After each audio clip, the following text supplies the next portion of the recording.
Autoline Daily is brought to you by Bridgestone, passion for excellence.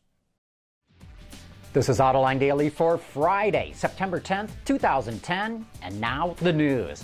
The latest production data from Wards shows that automakers in the North American market are expecting sales to slow down.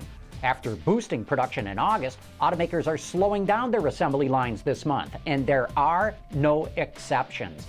Every single car company making cars in the United States and Canada and Mexico are building fewer cars this month than they did in August. Specifically, production is down 3% for the month.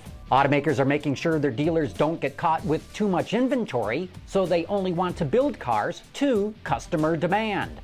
And the fact that they're building fewer cars indicates they see demand getting softer. We've been reporting for the last few months that car sales in China are slowing down, but according to Bloomberg, maybe those reports were wrong. The China Association of Automobile Manufacturers just raised its sales forecast to 17 million units this year. And speaking of sales forecasts in China, Gasgoo reports that JP Morgan is predicting that luxury sales in the country will top 1 million units by 2015.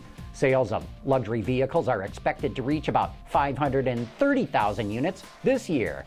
And China, here's even more Chinese news.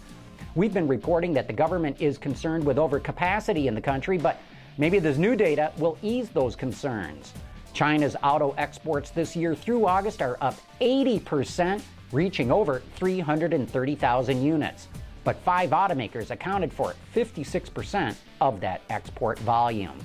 Yesterday, we reported that GM is planning on updating the Chevy Cruze every year rather than waiting 4 or 5 years to do a bigger refresh. Taking a different approach, the Detroit News reports that Ford is stretching out its updates. About 1/3 of its lineup was redesigned this year, but speaking at an investment conference in New York yesterday, executive Mark Field says that the number will not be as high next year.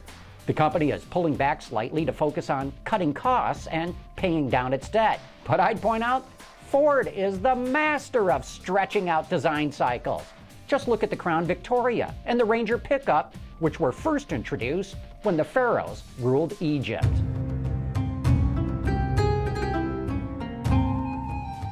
In other Ford news, Bloomberg reports that the company canceled plans to move production of its Kuga crossover from Germany to Louisville, Kentucky.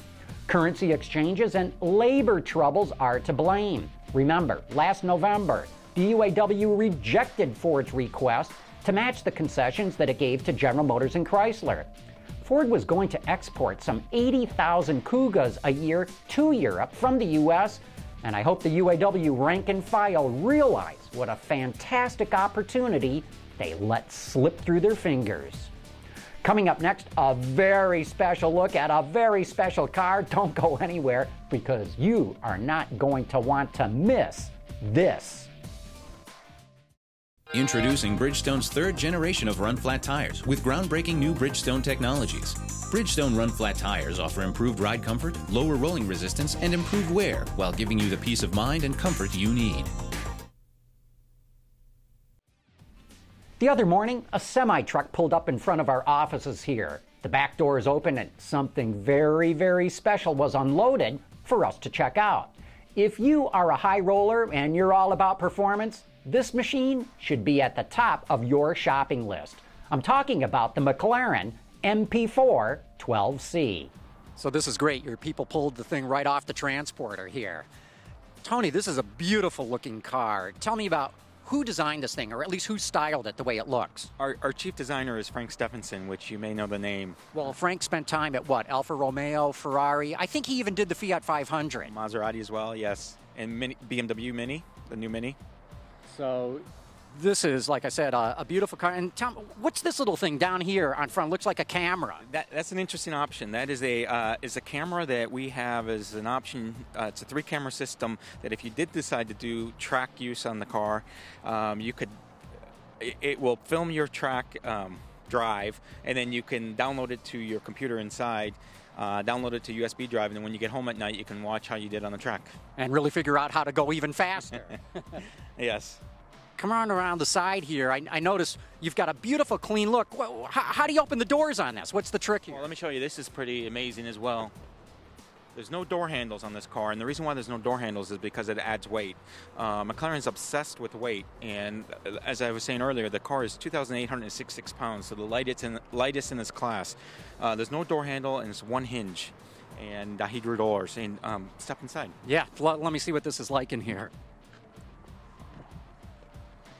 So yeah. Oh, no, I was going to say the car is much smaller on the outside but larger on the inside. And as you can tell by the headroom that you have, we've had people sit inside the car that were 6'4", 250 pounds, and they were easily able to get inside.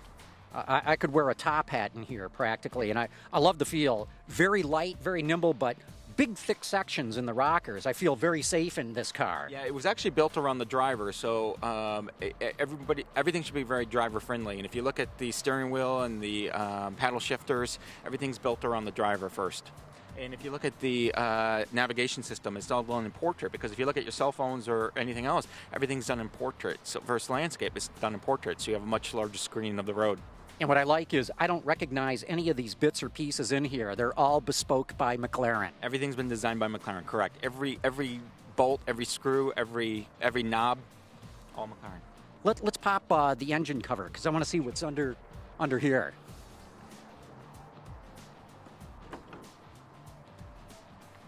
And so 3.8 liter V8, right? 3.8 liter V8, 592 horsepower, twin turbo.